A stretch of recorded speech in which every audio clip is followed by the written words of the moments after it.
जय श्री माता जी। ऑनलाइन उपस्थित सभी सहयोगी भाई बहनों का आज के ध्यान सत्र में हार्दिक स्वागत है। कलेक्टिव बंधन।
त्वमेव साक्षात् श्री महालक्ष्मी महासरस्वती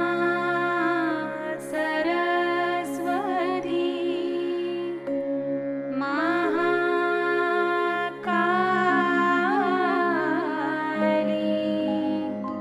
त्रिगुणात्मिका कुण्डलिनी साक्षात् श्री आदिशक्ति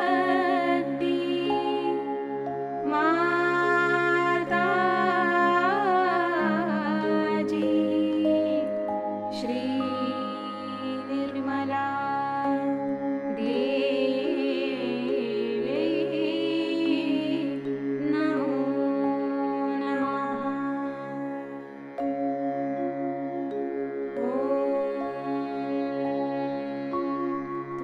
त्वमेव साक्षात्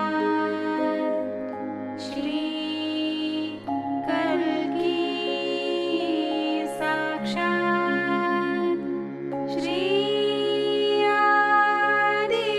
आदिशक्ति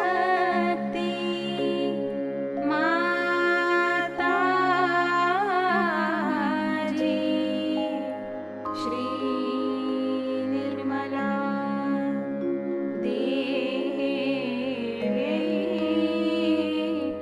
नमो नमः।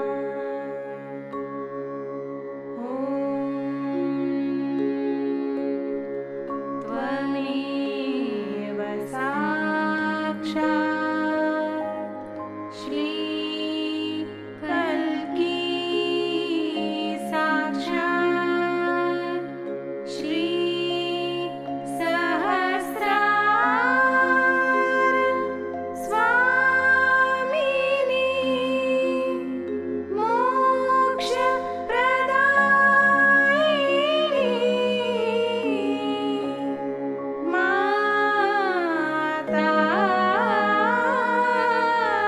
माताजी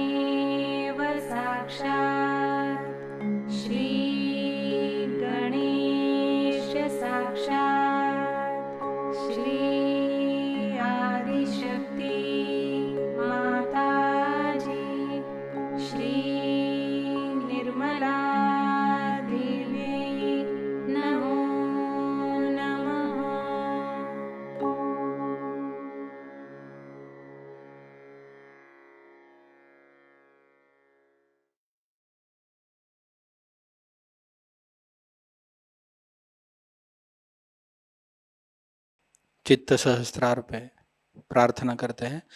परम पूज्य श्री माता जी,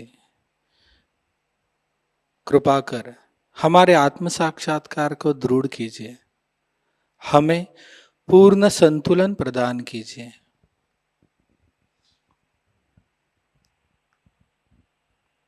कुछ क्षण इसी ध्यान की अवस्था में बैठते हैं।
अभी हम श्री माता जी की अमृतवाणी को ग्रहण करते हैं।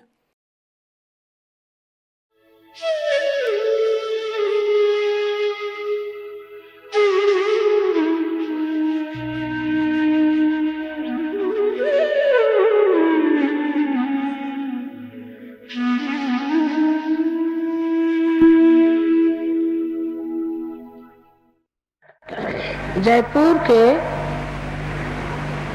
सर्व साधक लोगों को हमारा प्रणिपात।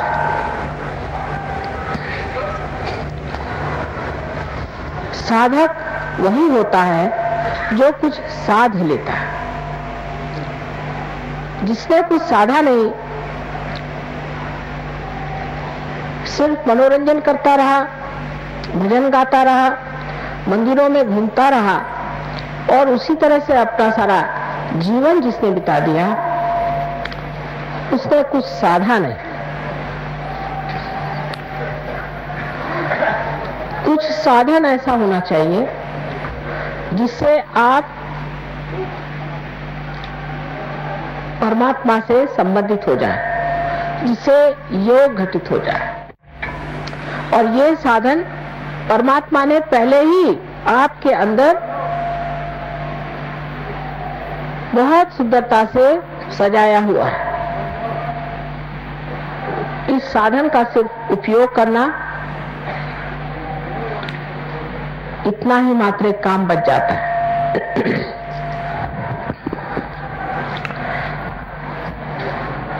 हमारे अंदर जो सूक्ष्म चक्र हैं, उसके अंदर या उनके अंदर हर चक्र पे एक एक देवता विराजमान है। हम गणपति को मानते हैं, लेकिन हम ये नहीं जानते कि गणपति हमारे अंदर भी विराजमान है।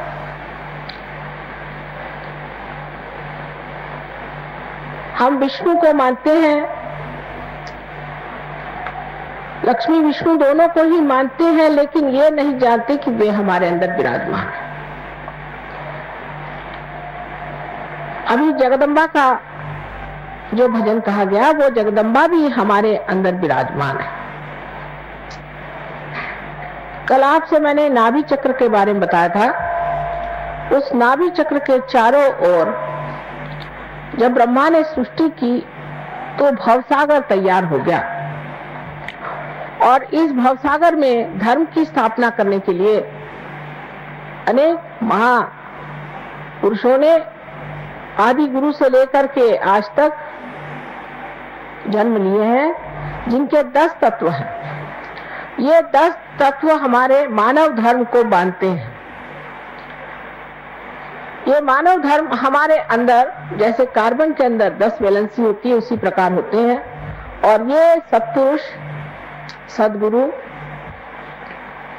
अनादि काल से हमारे अंदर इस धर्म को सुसज्जित करते हैं, जिसका पालन हमें करना चाहिए।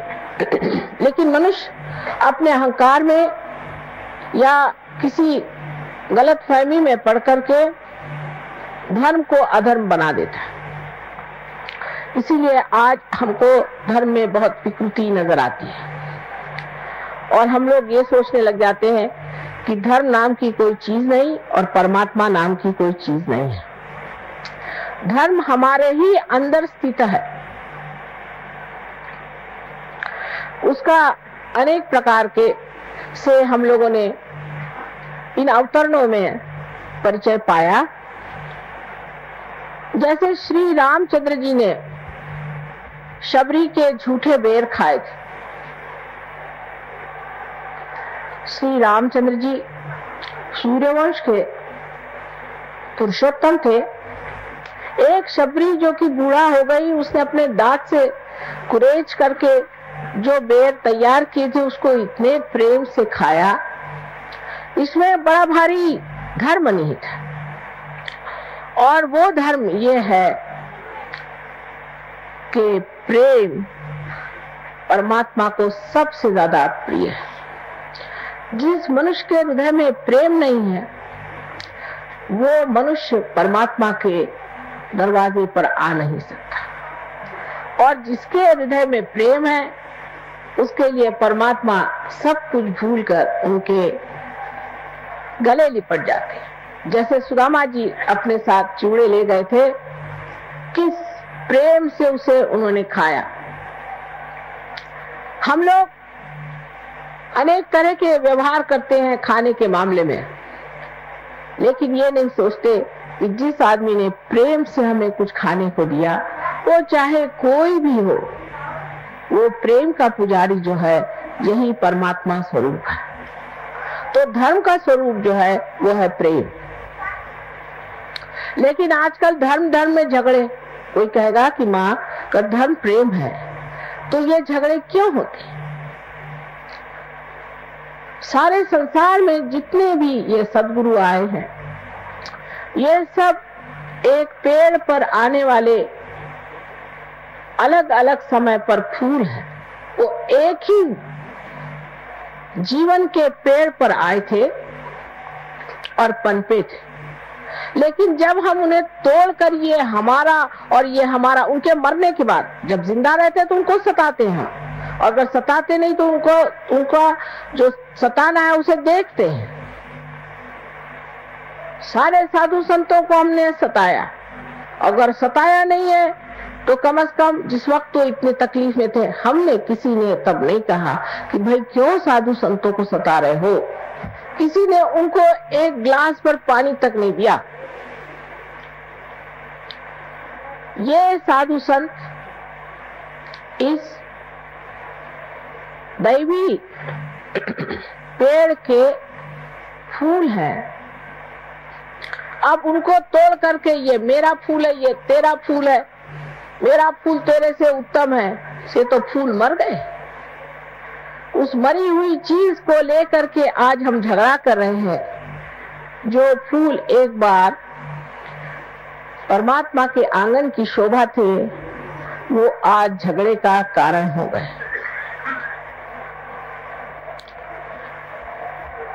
सो ये सारा धर्म जो है वो प्रेम का धर्म है, क्योंकि सारी शक्ति ही परमात्मा के प्रेम की है। अगर परमात्मा हम लोगों को प्यार न करते तो वो इस सृष्टि की रचना ही न करते। लेकिन हम अपने को प्यार नहीं करते, हम अपने को झुठलाते हैं, अपने को कैद करते हैं, अपने ऊपर अपने ही विचारों को बांध करके कि ये मैं करूंगा, ये मेरा है, ये मेरा विचार है और यही सत्य है। इस तरह की धारणा ले करके हम जब अपने ही को किसी कोठरी में बंद कर लेते हैं, तब दूसरे भी दूसरे कोठरी में बंद होकर के चिल्लाते रहते हैं। प्रेम में मनुष्य स्वतंत्र हो जाता है, स्व का तंत्र जान जाता है। इसलिए धर्म ये प्रेम है।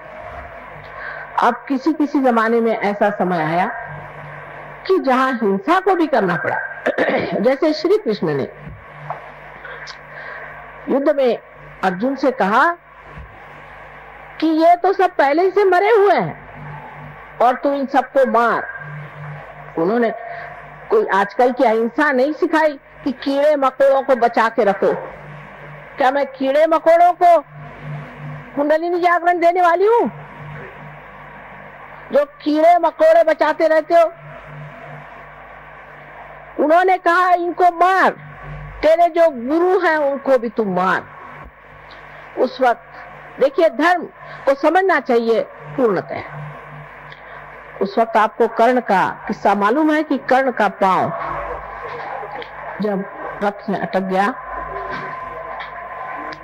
और अर्जुन ने अपना गांडी उसके ऊपर उठाया, उसने कहा देखो मैं वीर हूं और तुम भी वीर हो, और एक वीर पर निशस्त्र आप हमला नहीं कर सकते। तब कृष्ण ने अपनी उंगली आगे करके कहा कि जिस वक्त द्रौपदी की लाज लूटी जा रही थी तब तुम्हारी वीरता कहाँ गई थी? मार इसे। अहिंसा नहीं सिखाई थी, दुष्टों की हिंसा ही सिखाई।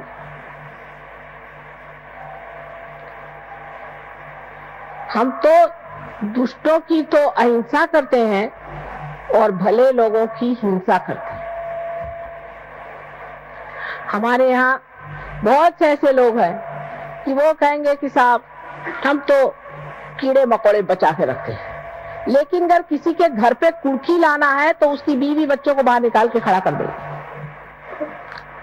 उसका अगर अपमान करना है तो उसको कर देंगे, बेचारा अकेला कमाने वाला को उसको जेल भेज देंगे एक छोटे से रुपयों के पीछे। ये धर्म नहीं, यह अधर्म है। धर्म की व्याख्या इन लोगों से हमें समझना चाहिए। हमारे सामने ये अवतरण आए जिन्होंने हमारे अंदर एक चक्र तो बनाए, लेकिन इन्होंने हमारे सामने आदर्श भी रखे जिनको हमें समझना चाहिए।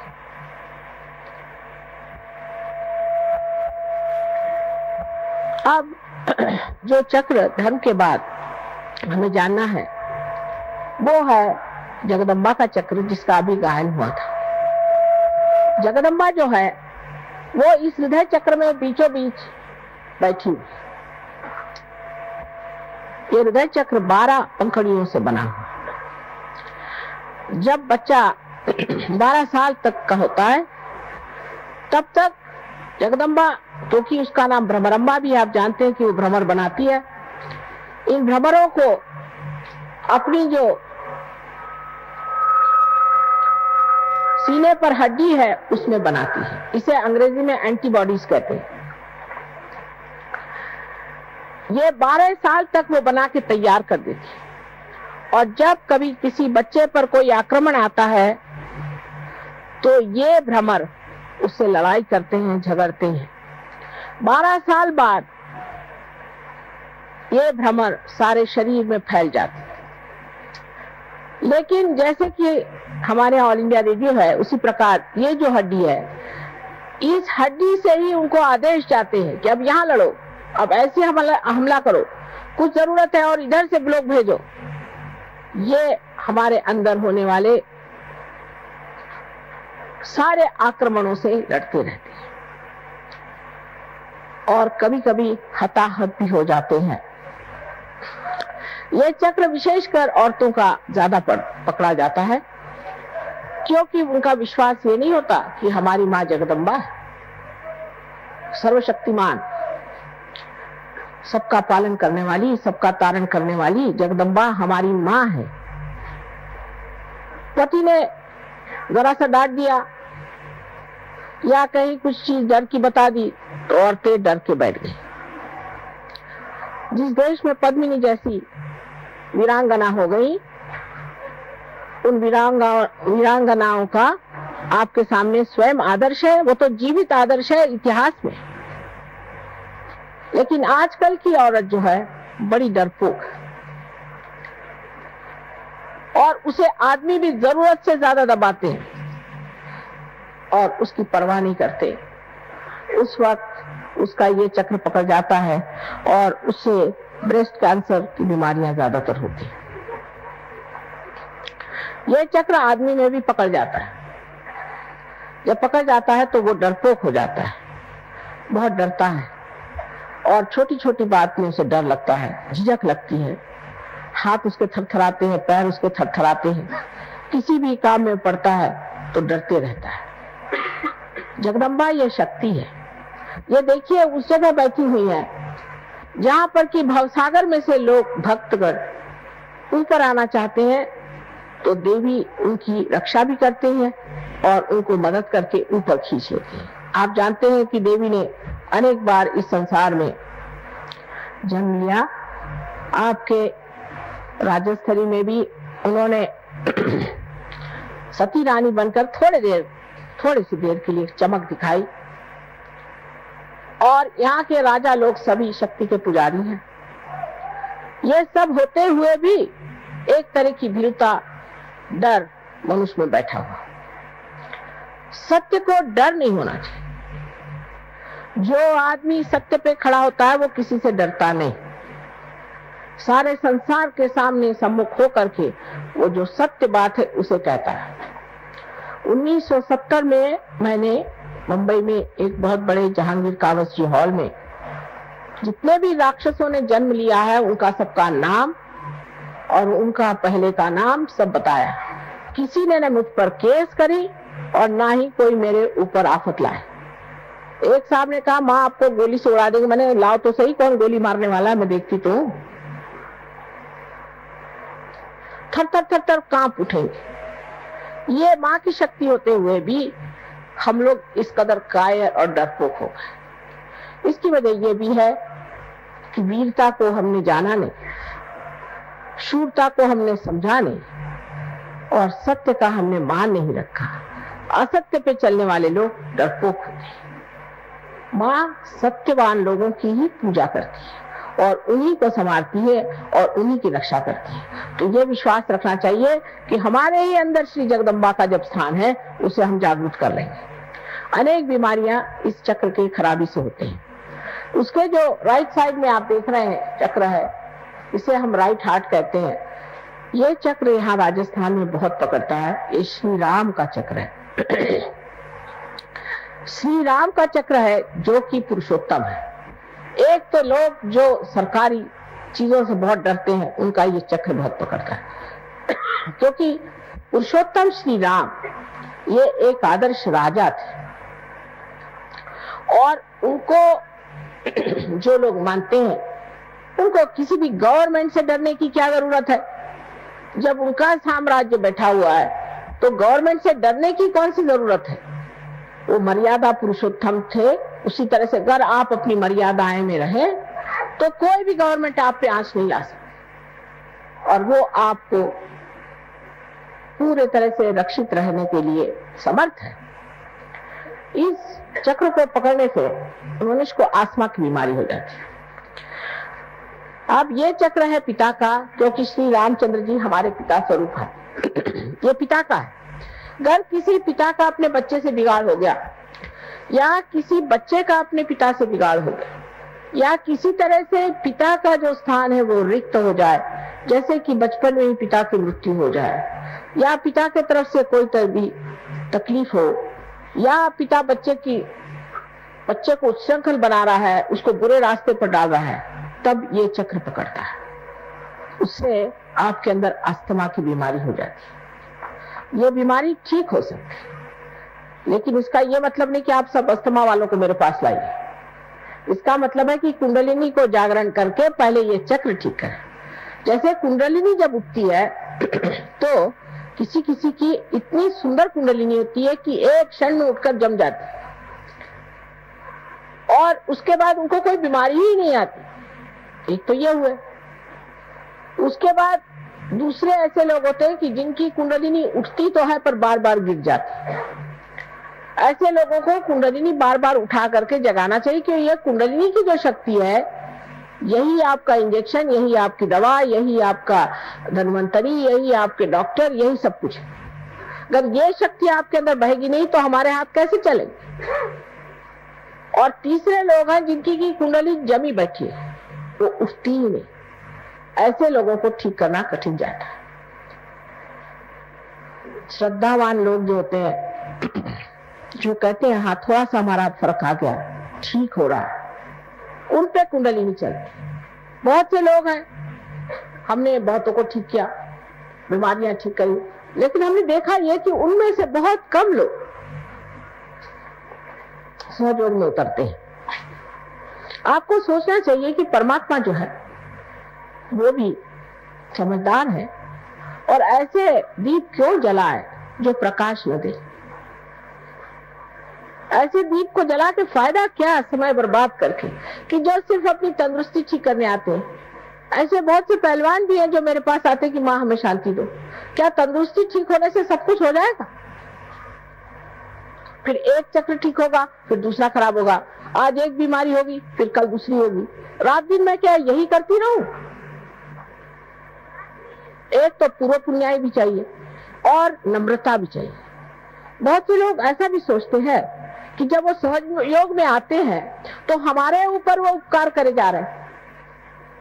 ये नहीं समझते कि हमारा ये अहोभाग्य कि आज हम आए, हमारी कुंडली जागृत हुई और हमने इसे प्राप्त किया। जब मनुष्य ये समझ लेता है तभी परमात्मा उसे स्वीकार करते हैं, न कि अहंकारी मनुष्य को कि हाँ भाई हम तो खास करके इसीलिए आए, जैसे कि आप हमारे ऊपर उपकार कर रहे हैं। उपकार परमात्मा का हमारे ऊपर है, उनके ऋणी होना चाहिए, उनको धन्यवाद देना चाहिए कि प्रभु हमें ये समय दिया कि हम इस चीज में आए, अब हम तुम्हारे दरवाजे आए।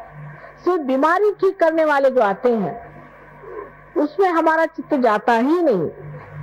हाँ, यह है कि जैसे ही कुंडलिनी का जागरण हो जाता है और जब कुंडलिनी उठ जाती है तो जो जो बीमारियां जैसे कल मैंने आपको बताई और जो ऊपरी बीमारियां हैं ये सब ठीक हो जाती है। लेकिन वो कुंडलिनी को जमाना पड़ता है, थोड़ा अभ्यास करना पड़ता है। और ये भी बात सही है, जैसे मिसेस पड़दल ने कहा, बात सही है कि इनको अंजाना का ट्रबल था, 10 मिनट में ठीक हो गए, लेकिन ये जीव और है। इनके सारे खानदान को मैं जानती हूँ, उसमें से ये एक जीव अलग, उसे मैं क्या करूं? कोई फल है जल्दी पक जाता है और कोई पकता ही नहीं और कोई सड़ा ही होता है। इसलिए कुंडलिनी का जागरण करके उसे कहाँ रोकना चाहिए, किस तरह से उठाना चाहिए, कौन सी चक्र में दोष है, क्या चीज करनी चाहिए, ये थोड़ा सा समझ लेना चाहिए। और जब कोई आपको कोई बताता है उसी प्रकार आप करें, समझदारी से। अब उससे ऊपर जो चक्र है, जिसे कि हम कंठ में श्री कृष्ण का चक्र, इस जगह श्री कृष्ण जो गोप गोपियों के साथ खेला करते थे, वो बराबर बीचों बीच। अब तो आजकल ऐसे भी बुद्धिमान निकल गए कि वो कहते हैं कि जिन्होंने गीता बताई वो कृष्ण अलग, और जो कृष्ण जो गोप थे वो अलग, और पता नहीं कितने उनके और तरीके बनाएंगे। ये जो कंठ है, इस कंठ में 16, क्योंकि उनकी 16 कला आप जानते हैं, 16 पंखुड़ियां हैं। इसे विशुद्धि चक्र कहते हैं, मैंने एकदम विशुद्ध, क्योंकि योगेश्वर है। योगेश्वर को कुछ चिपकता नहीं है, तो आप उनकी कहानियां जानते हैं कि वो साक्षात योगेश्वर है, उनको कुछ चिपकता नहीं, बिल्कुल विशुद्ध आत्मा। और जब विशुद्ध पे आप आ जाते हैं तो सारी चीज नाटक जैसे दिखाई देती है, और आप साक्षी होकर उसे देखते हैं। कोई चीज आपको चिपकती नहीं, आप साक्षी होकर के देखते हैं कि ये तो ड्रामा चल रहा है। क्योंकि आप जिस पानी में या भवसागर में फंसे हुए अपने लहरों से डर रहे थे, उससे उठकर के आप नाव में बैठ गए, आप लहरें देख रहे हैं। ये साक्षी स्वरूपत्व आप में अंदर आ जाता है। जैसे ही साक्षी स्वरूपत्व आ जाता है तो आप सारी सृष्टि को एक साक्षी होकर के देखते हैं, और आप पर किसी चीज का असर नहीं आता। दूसरी बात यह है कि जो प्रश्न है आपके, उसका हल इससे बाहर निकलने पे ही होता है। जब तक आप उसमें उलझे हुए हैं, आपके प्रश्न कभी ठीक हो नहीं सकते। उससे जब आप बाहर निकल आते हैं, तभी आप इस प्रश्न को ठीक कर सकते हैं। तो यहाँ पर बसा हुआ जो श्री कृष्ण का कंठ का स्थान है, इसमें भी 2 हिस्से हैं। एक को जैसे लेफ्ट का है और एक राइट। लेफ्ट में श्री विष्णु माया का स्थान है। श्री विष्णु माया के बारे में आप जानते हैं कि जो उनकी बहन थी, जिन्होंने स्वर्ग में जाकर के आकाशवाणी करी थी, बादलों में से गरज कर कहा था कंस से कि तेरा मारने वाला अभी जीवित है।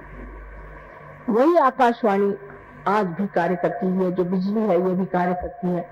और आप कभी देखिएगा तो आपको आश्चर्य होगा कि हमारे भी फोटो बड़े कमाल के आते हैं।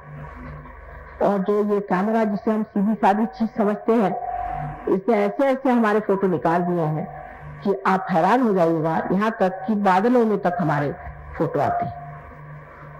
ये आकाशवाणी का कार्य है, ये विष्णु माया है। इस विष्णु माया पर ये कहना है कि जब हमें भाई बहन का विचार नहीं रहता, जब हमारे अंदर ये सुचिता रहे, हम जब दूसरी औरतों की ओर बुरी निगाह डालते हैं, तब भी ये चक्र पकड़ जाता है। या किसी कारणवश सोचते हैं कि हम पापी हैं, हम दुष्ट हैं, और इस तरह की बेकार की अपने बारे में न्यून कल्पना कर लेते हैं, तब भी ये चक्र पकड़ता है।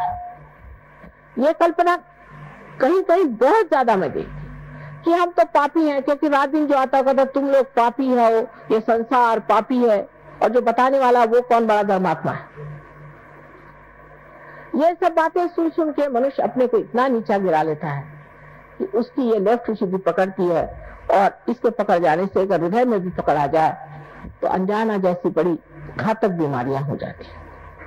रात दिन कभी पत्नी, कभी पति, कभी घर, कभी समाज, किसी भी औरत में यह हमेशा बढ़ते रहता है कि तुम बड़ी खराब। उस वक्त ये चक्र पकड़ जाता है और इससे अनेक बीमारियां हो जाती, पर सबसे घातक बीमारी इसकी अनजाना की है। दूसरी जो राइट साइड है, उसमें हम जिसे महाराष्ट्र में विट्ठल कहते हैं, और जिसे आप कहिए कि द्वारिका में बसे हुए श्री कृष्ण जहाँ राज्य कर रहे थे, उनका स्थान। तो जब गोप गोपी बन के यहाँ रहते थे, तब उनका बीचों बीच स्थान है, और जब वो राज कर रहे थे द्वारिका में, तो उनका राइट, और जब लेफ्ट में आप देखते हैं तो उनकी जो शक्ति स्त्री है, वो उनकी बहन है। बीचों बीच में श्री कृष्ण की राधा, और इधर उनकी रुक्मिणी, उनकी पत्नी जो थी, वो उनकी शक्ति थी। ऐसे ही मैंने आपसे कल बताया कि 5 शक्तियां वो और 16,000 और शक्तियां सारी श्री कृष्ण की यहाँ विट्ठल के स्थान पे है। लेकिन इसमें भी इतने दोष आ गए कि विठल की मूर्ति पंढरपुर में उनका साक्षात हुआ, जैसे आपके गोविंद महाराज की यहाँ मूर्ति आई है स्वयंभू। उसके बाद लोगों ने वहां पे अपना धंधा शुरू किया और एक एक महीना मुंह में तंबाकू डाल के विठल विठल विठल करते हुए पैदल जाते थे। अब तंबाकू जो है ये कृष्ण के विरोध में, उनको बिल्कुल तंबाकू नहीं पसंद।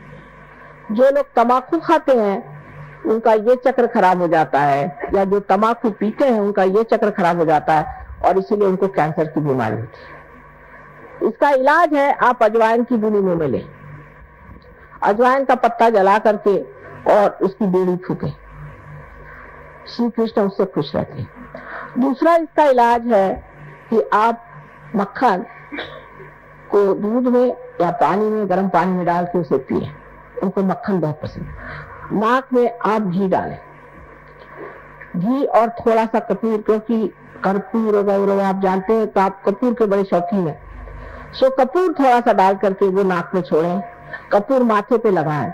जो कुछ श्री कृष्ण को पसंद है वो सारा करने से वो प्रसन्न हो जाते हैं और आपका विशुद्धि चक्र ठीक हो सकता है, आपका कैंसर ठीक हो सकता है, आपकी सारी तकलीफें ठीक हो सकती है। जब आप सबका गला पकड़ जाता है तो मेरा भी गला पकड़ जाता है, क्योंकि इतनी मेहनत पड़ जाती है इसको ठीक करते करते, तो भी पहाड़ जैसे लोगों की कुंडलिनी कभी कभी उठती ही नहीं, बड़ा प्रयत्न करना पड़ता है। खासकर विशुद्धि चक्र पे ये 3 ऐसे पेंच बैठे हुए, उसमें से ये कि जो लेफ्ट विशुद्धि है, अगर मंत्र वगैरह किसी गलत गुरु से लिए हैं और बक रहे हैं उसको सुबह से शाम तक, तो वो मंत्र भी पकड़ जाता है। इन सब चीजों के लिए उसका इलाज सहयोग में हरेक का मंत्र रूप भी है, आसन रूप भी है, और भी कुछ उसके साथ में थोड़ा बहुत जैसे पानी, जल या चीनी, इस तरह की चीजें दे करके किया जा सकता है। अब आज्ञा चक्र हमारा बीच में, ये महाविष्णु का स्थान, इसका वर्णन हमारे यहाँ बहुत सुंदर देवी महात्म्य में मार्कंडेय स्वामी ने करके रखा है, लेकिन कौन पढ़ता है आजकल देवी महात्म्य, किसको फुर्सत है। ये महाविष्णु का स्थान है और यहाँ जो 2 स्थान है उसमें इस तरफ बुद्ध और इस तरफ महावीर जी। अब बुद्ध के लोगों ने भी बुद्ध का हाल खराब कर दिया। उन्होंने कहा था कि आप भगवान की बात ही मत करो, पहले ईश्वर की बात मत करो, कोई मूर्ति की भी बात मत करो, क्योंकि जब तक आत्म साक्षात्कार नहीं होता है तब तक लोग न जाने किस किस चीज को पूजेंगे। कोई भी पत्थर देखा उसको पूजने लग जाएंगे, ये क्या जानेंगे कि कौन सी स्वयंभू मूर्ति कौन सी नहीं। तो पहले आत्म साक्षात्कार, आत्म साक्षात्कार, आत्म साक्षात्कार, इसी को पहले जाना। इससे लोग उनको कहते हैं वो अनिश्वरवाद थे, ये बातें, वो बहुत प्रैक्टिकल आदमी थे। शुरू में हम भी यही कहते थे कि बाबा पहले आत्म साक्षात्कार लो फिर बात करें, लेकिन जैसे कल आपने एक महाशय जी को देखा कि ध्यान करते हमें आत्म साक्षात्कार नहीं चाहिए, तो आप तशरीफ क्यों ले आए यहाँ तो सिर्फ आत्म साक्षात्कार का काम है और कुछ।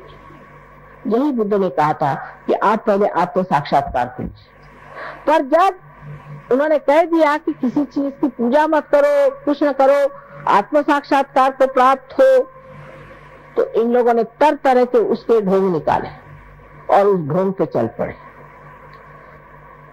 महावीर जी के लिए क्या कहने, वो तो साक्षात भैरवनाथ जी, बहुत बड़ी चीज। एक बार जंगल में ध्यान करते करते जब लौटे तो उनका आधा वस्त्र कुंज में फंस गया।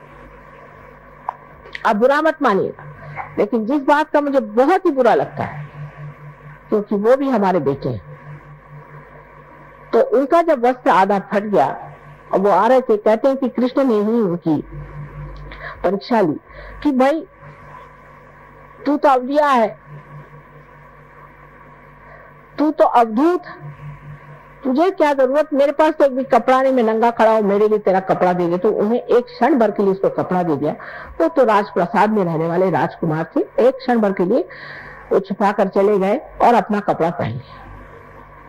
आज देखिए कि उनके क्या क्या तमाशे लोगों ने बना के रखे हैं। एक माँ के हृदय से पूछिए, क्या इस तरह से उनके तमाशे बनाने चाहिए? सारी दुनिया भर में उनको इस तरह से घुमाते हैं और रास्ते पर भी इस तरह से घूमते हैं बेशर्म जैसे लोग। ये क्या, उन्होंने महावीर जी ने ये कहा था, अरे महावीर जी हो जाओ फिर देखा जाएगा। इस तरह की अनेक चीजें लोगों ने की है, जिससे कि मेरा हृदय एकदम कभी कभी लगता है कि इन लोगों के पाप कभी धुलेंगे ही नहीं, जिन्होंने इतनी बड़ी बड़ी महान विभूतियों का इस तरह से अपमान खुले आम पत्थरों पे किया, सीमेंट पे किया, हर जगह कर रहे हैं। उनको कैसे परमात्मा माफ कर सकता है?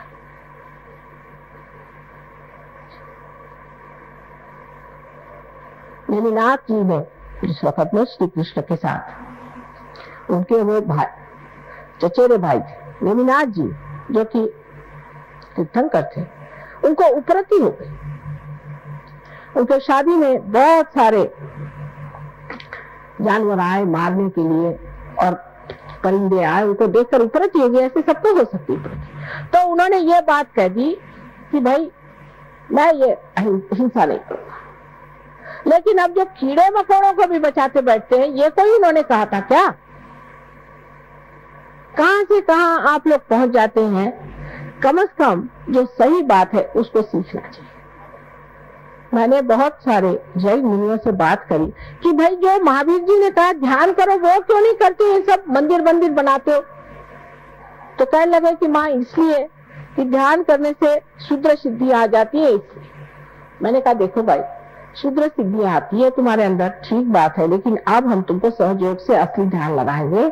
आप पहले ध्यान करो। अब बहुत से जैन लोग सहयोग को समझ रहे हैं कि महावीर जी का जो कहना है वही माता जी का है, और जो बुद्ध ने कहा वही काम माता जी, जो सच्चा दरबार कहते हैं वो ये।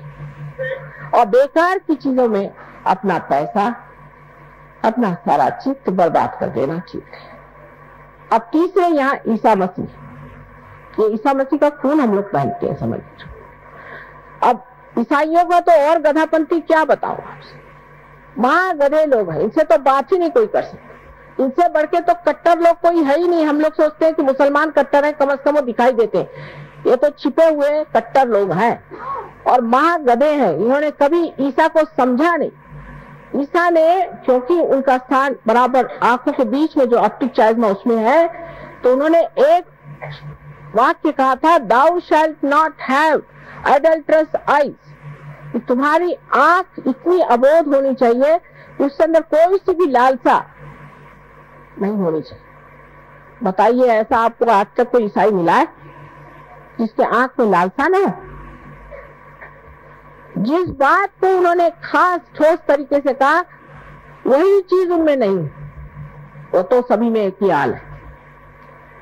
जबकि हमसे भी बताया गया कि हम सब में आत्मा स्थित है, तो हम लोगों ने जाति बना ली जन्म के अनुसार। जन्म के अनुसार जाति हो ही नहीं सकती, और व्यास जी लिख ही नहीं सकते। व्यास जी किसके लड़के थे, जिसको मालूम है सो जानते हैं क्या? मत्स्यगंधा के लड़के थे ना, एक मछुआरी के लड़के थे, शादी भी नहीं हुई थी। वो व्यास जी क्या ऐसी बात लिखेंगे? लेकिन ये बना दिया कि जन्म से आप ब्राह्मण है, ब्राह्मण होना पड़ता है। यही बात मैंने आपसे बताई। अब आप समझ लीजिए कि धर्म के मामले में अपनी कल्पनाएं जो गलत है उसको सही करना पड़ेगा। अगर वो नहीं सही करी, वो अगर हमारी कल्पनाएं हमने नहीं करी और वो हम सीधे नहीं हुए, तो हम धर्म को प्राप्त नहीं हो सकते हैं। जैसे कृष्ण ने कहा कि मारो इसको, ऐसी चीज है। जो सच है उसको पाना है, उसको मानना है। इससे हमारे अंदर के जो दूषित धर्म है सब निकल जाएंगे, और जो सच्चा धर्म वो खड़ा होकर के सारे विश्व में एक धर्म हो जाए, क्योंकि सब ने एक ही बात कही है। अब रही बात कि उसके 3 चक्रों के बारे में मैंने बताया आपसे, 3 जो यहाँ पर है कि बुद्ध, महावीर और ईसा मसीह, ये 3 आए और इनका जीवन तपस्या से रहा। अब वेद में भी 7 हमारी स्थिति बताई। भू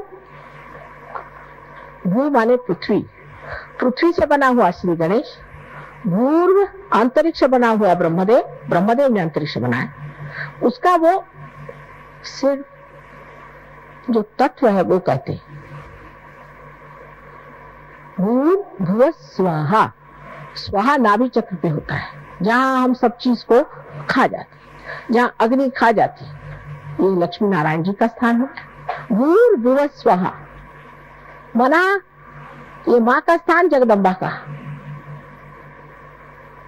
जना, जना इसलिए कि श्री कृष्ण ने जन जागरण का विचार किया, जन में उतरे, और इतना ही नहीं, विराट, श्री कृष्ण स्वयं साक्षात विराट है, सारे जन के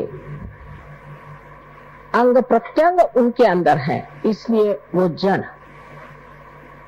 और तप, इन तीनों ने तप किए हैं, और अब संस्कार पे सत्य है जो आदि शक्ति आपको देती है। इस प्रकार जो उसमें तत्व लिखा गया है वही विशद रूप से भक्ति मार्ग में लोगों ने देवी देवताओं की तरह से वर्णन किया। ये सब की सब सच्चा है, सिर्फ कहीं एक अंग है, कहीं दूसरा अंग है, और एक हाथ को कोई लेकर झगड़ा करेगा और दूसरे हाथ को लेकर कोई झगड़ा करेगा तो उसे क्या कहा जाए? इसे तो दोनों भी हाथ टूट ही जाते हैं और टूट ही गए।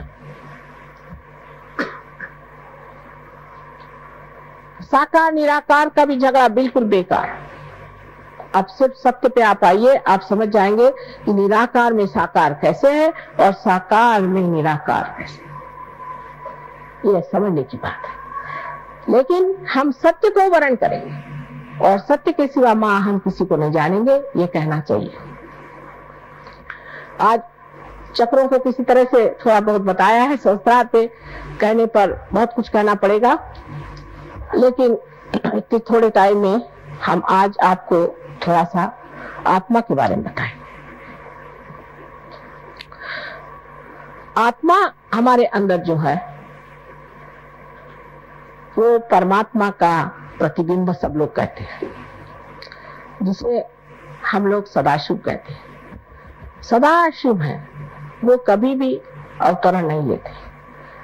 उनका जो प्रतिबिंब हमारे अंदर है वो आत्मा है, और उनकी जो शक्ति इच्छा शक्ति है, जिसे हम आदि शक्ति कहते हैं, उनका प्रतिबिंब हमारे अंदर कुंडलिनी है। इस कुंडलिनी का और इस आत्मा का जब मेल घटित होता है तभी योग घटित होता है। ये एक घटना है, ये होना पड़ता है, ये कोई सिर्फ बात नहीं कि आपको सर्टिफिकेट दे दिया हाँ आप पार हो गए, सर पे आप लगा घूमिए साहब हम तो आत्म साक्षात्कारी हैं, हम फलाने हैं, हम ढिकाने, इससे नहीं। जब ये घटना घटित होती है तो आत्मा का प्रकाश आपके चित्त में आ जाता है। चित्त में आत्मा में आने से, जैसे अभी डॉक्टर साहब ने मेरे आते आते कहा कि आप माँ के सामने आते ही माँ आपके बारे में जान जाती, क्योंकि मेरा चित्त जो है वो अगर आलोकित है तो मैं सब आपके बारे में जानी जाऊं। अगर मेरा चित्त अगर चारों तरफ है और उसमें अगर आलोक है तो उसमें मैं जानी जाऊंगी कि आप क्या। जब आपका चित्त आलोकित होगा तो आप भी जान जाइएगा कि सत्य क्या है। जैसे एक आदमी बहुत बढ़िया प्रवचन देते हैं, बहुत अच्छा भाषण देते हैं और काफी नाटक भी कर सकते हैं, और लोग सब उनके ऊपर बिल्कुल क्या गुरु महाराज। पता हुआ कि जेल से अभी छूट के आए 10 महीने पहले। ऐसे रोज ही क्या आपको, आप जरा अंदर आ जाइए, क्योंकि वो क्या हो रहा है, डिस्टर्ब हो जाता है। अंदर आ जाइए, बच्चों को भी कहे इधर से आ जाओ, झांकने की कोई जरूरत नहीं। तो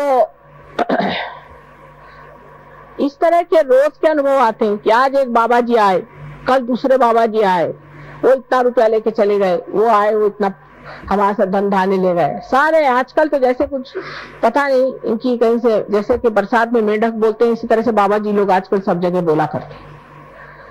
आज भी हमने देखे कि इनके बाबा जी, उनके बाबा जी, जिस गांव में जाती नए नए बाबा जी सुनाई देते। तो आत्मा से ही आप जान सकेंगे कि ये आदमी सच्चा है या झूठा है, क्योंकि ये संपूर्ण तत्व है, एब्सोल्यूट जिसको कहें। उसमें दो चीज नहीं, वो केवल है, उसमें दो चीज नहीं है।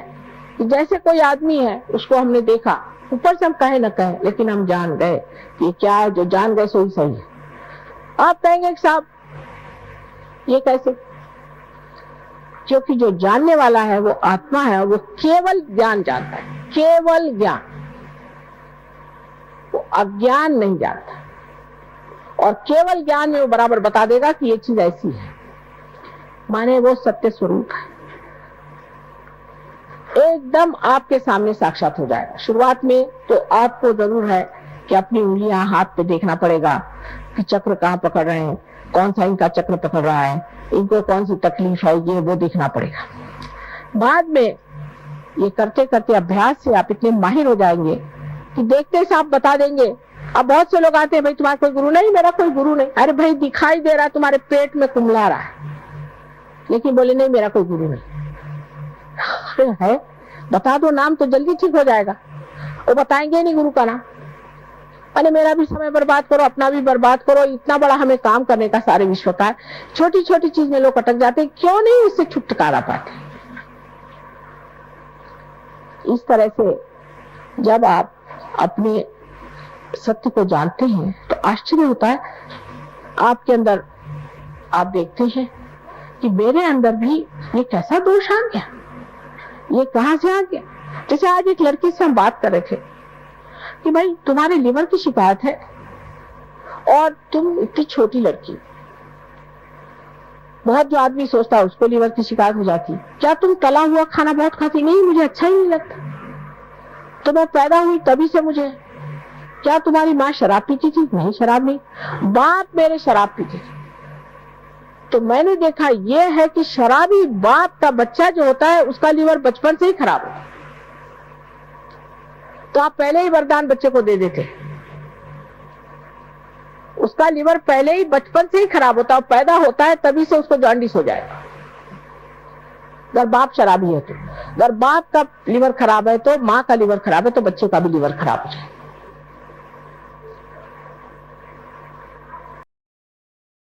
निःशब्द ध्यान में बने रहते हैं।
दोनों हाथों को जोड़कर श्री माता जी के श्री चरणों में प्रार्थना अर्पित करते हैं। परम पूज्य श्री माता जी, आज का यह सामूहिक ध्यान हम आपके श्री चरणों में समर्पित करते हैं। श्री माता जी, आज की अमृतवाणी में आपने जो हमें ज्ञान प्रदान किया है, कृपा कर वह हमारे अंदर घटित हो जाए। श्री माता जी, संपूर्ण जग में विश्व निर्मला धर्म स्थापन करने हेतु कृपा कर आप हमें सहयोग प्रचार प्रसार का एक शुद्ध और सशक्त माध्यम बनाइए। परम पूज्य श्री माता जी, कृपा कर हमारी सभी प्रार्थनाओं को स्वीकार कर हमें आशीर्वादित कीजिए। नमस्कार कर कलेक्टिव बंधन लेते हैं।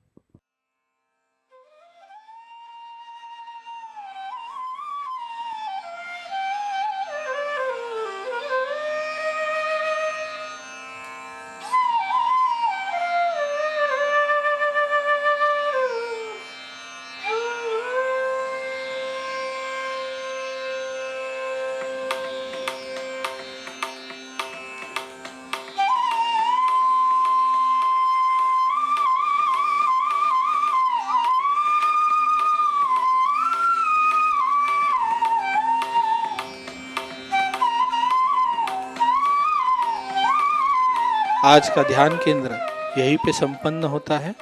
आप सबका हृदय से धन्यवाद। जय श्री माता जी।